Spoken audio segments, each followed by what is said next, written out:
రక్షించే సకల జ్ఞానమూర్తి. ఎవరింట తాను కొలువుండునో కలుగును వారికి కీర్తి. సకల సంపదల మూలము సుమనోహరి లక్ష్మి. శ్రీ చక్రవాసిని మాత శ్రీ విష్ణు ధర్మ పత్ని.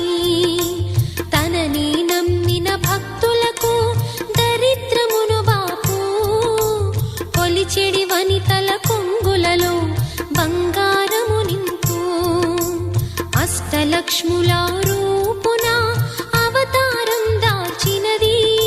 కష్టములను తొలగించగా భూమిలో వెలసినది.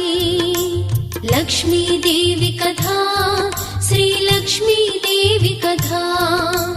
లక్ష్మీదేవి కథ శ్రీ లక్ష్మీదేవి